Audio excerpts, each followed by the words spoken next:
Way back, when the earth was still young and sweet, Sister Water and Mrs. Wind, they were the best of friends. See, early in the mornings, before the sun would rise and start her journey across the sky, Mrs. Wind would gather herself.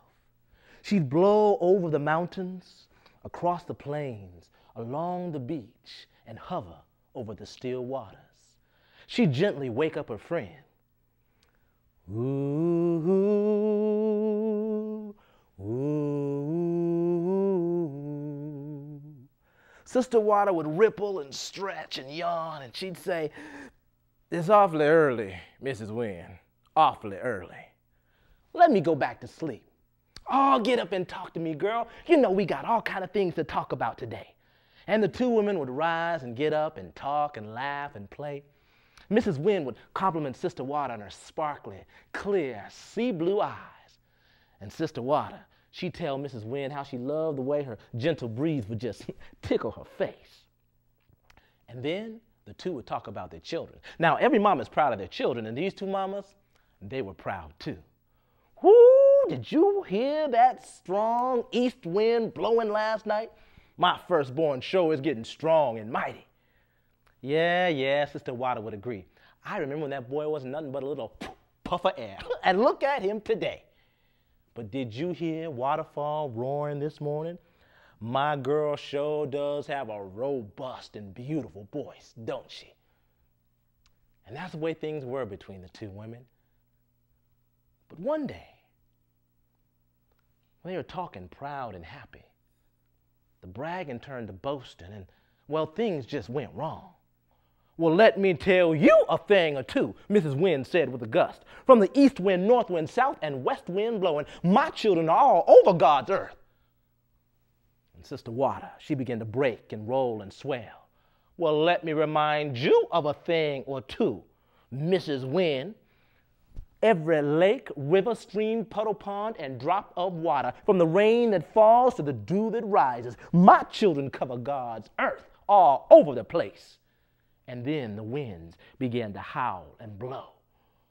You see that bird? You see the bird?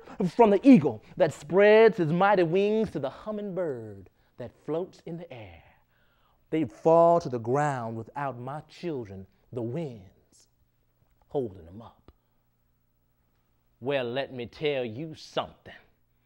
The winds and the water began to go back and forth. Sister Water said, "From the great blue whale to the tiny water bug that floats on the water, they could not get along without my children, the waters, bringing them on."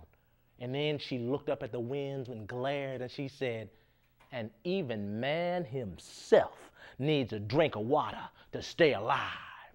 And the winds began to blow.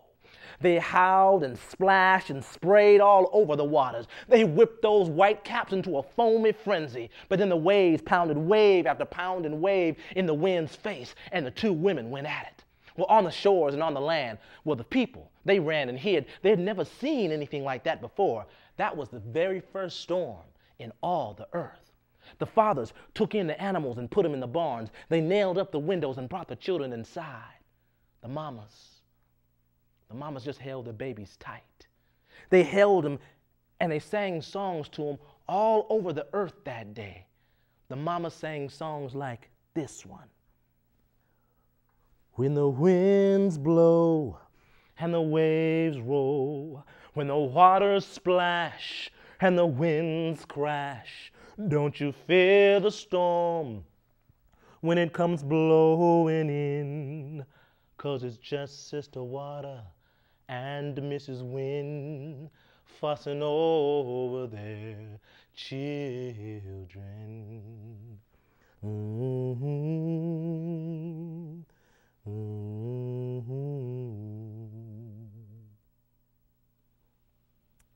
Well, things calmed down after that first storm. Sister Water and Mrs. Wind, they made up, became friends again. Things were just like they used to be.